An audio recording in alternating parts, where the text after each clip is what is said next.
चलिए बेटा आज की क्लास शुरू करते हैं। हम पढ़े थे बेटा त्रिभुज, एक्सरसाइज 60 चल रही थी, ठीक है। क्वेश्चन नंबर 10 है, 10वां आज कंप्लीट कर देंगे। 9 आपके सवाल जो है कंप्लीट हो चुके हैं, ठीक है।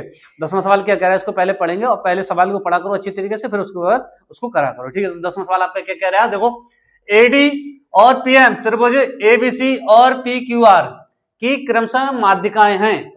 सही है बेटा, माध्यिकाएं हैं, जबकि त्रिभुज एबीसी समरूप है त्रिभुज पी क्यू आर के, तो सिद्ध कीजिए A B upon P Q AD upon P M. सही है, ये आपको क्या सिद्ध करके लेके आना है, ठीक है। तो बहुत सरल है ये। आपका एक सवाल और हो चुका है दो त्रिभुजों वाला, बिल्कुल वही सवाल है। तो इसके लिए हम दो त्रिभुज बना लेंगे। सबसे पहले दो त्रिभुज बन गए आपके, एक जैसे ही बनाएंगे।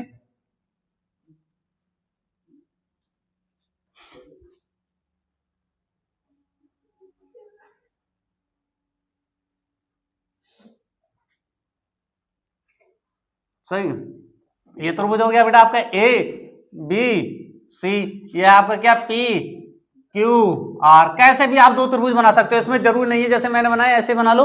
आप चाहें तो कैसे भी इसके दो त्रिभुज बना चाहिए। इसमें दो त्रिभुज होगी और लेकिन वो हो कैसे बेटा, समरूप हो, क्योंकि इसमें दे रखा त्रिभुज एबीसी जो है आपका पी क्यू आर के समरूप है। अब देखो बेटा इसमें माध्यिका कौन सी है, एडी और पीएम। एडी इसमें आएगी और पीएम इसमें आएगी। सही है, तो आप देखो एडी माध्यिका जो होती है बेटा ये आ रही ए डी, और इसकी ये आपकी पीएम आएगी।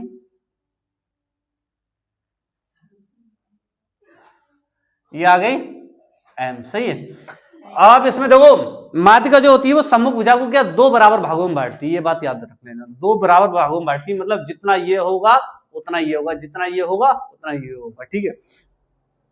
तो आप बहुत सरल है, इसमें कुछ कर ही नहीं सकते, जरा देर में करके आप इसका आंसर निकाल सकते हो बहुत सिंपल तरीके से, ठीक है।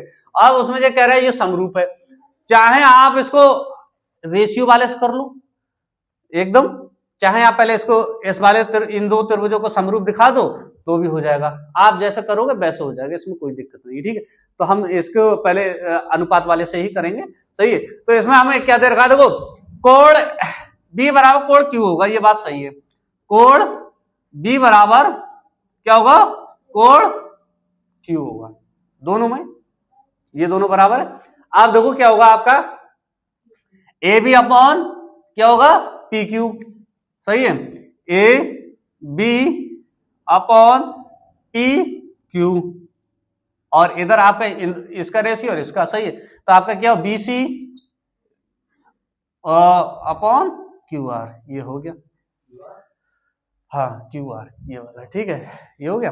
अब देखो कुछ नहीं करना है, बहुत सिंपल है। इसका हम क्या करेंगे, आधा आधा कर देंगे, क्योंकि बेटा त्रिभुज एबीसी आपका क्या समरूप है। ये हम यहां लिख भी देते हैं, ये एक लाइन रह गई थी आपकी, त्रिभुज एबीसी समरूप है त्रिभुज किसके बेटा, पी क्यू आर के, पी क्यू आर के, तब ये वाली अनुपात वाली लगती है, ठीक है। ये हो गया। अब हम क्या करेंगे, इसमें देखो ध्यान दो बेटा, इसके बटे में दो दो लिख देंगे तो दो से दो काटेगा रहेगा तो वही, तो हम इसको क्या कर देंगे, देखो A B upon P Q, ये हो जाएगा तुम्हारा बी सी बटे दो और क्यू आर बटे दो। दो से दो काटा रहा तो भाई कोई चेंजिंग तो नहीं आई। अब ये देखो बी सी आधा है, ये भी इसका आधा। मैंने कहा था ये आधा आधा, ये दोनों बराबर है, तो हम इसको जगह इतने की जगह हम क्या रख सकते हैं, इतनी जगह बेटा आप जो बी डी रख सकते हैं, इतनी जगह हम क्या रख सकते हैं, बी डी रख सकते हैं। सही, बी डी रख दो या डी सी रख दो, कोई सी रख लोगे जिस हिसाब से आप रखोगे। आप जो हमने कोड बी से बात करी तो इधर वाले से रख लेंगे, तो ये वाला त्रिभुज और ये वाला त्रिभुज समरूप हो जाएगा, और अनुपात वाला लगा देंगे, आपका आंसर आ जाएगा, ठीक। तो इसको हम क्या करेंगे बेटा, देखो A B upon P Q, ये हो जाएगा आपका बी सी अपॉन 2, इसको हम लिखेंगे बी डी। कितना हो गया, बी डी। सही है, और ये आपका क्या है बी डी, और इसको लिख देंगे आपका बेटा क्या क्यू एम, क्या हो जाएगा क्यू एम। सही, ये हो गया। अब यहां लिख देना चूंकि देखो बीडी बराबर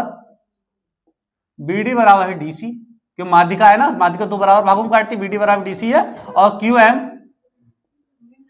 एम बराबर है एम आर के, या एम आर के है, ये दोनों क्या है बराबर है, तब ये ऐसा हुआ है, ठीक है। ये दोनों बराबर है इसलिए ये इस तरीके से हुआ है, ठीक है। अब ये आ गया, तो हम लिखेंगे ये हो गई समीकरण 2 से, देखो अतः समीकरण 2 से आप देखो ये दोनों कोण बराबर हैं और ये रेशियो दो बराबर हैं, तो आपका एसीएस कसौटी से क्या हो जाएगा, त्रिभुज एबीडी समरूप हो जाएगा पी क्यू एम की, क्या हो जाएगा, समरूप हो जाएगा। अतः त्रिभुज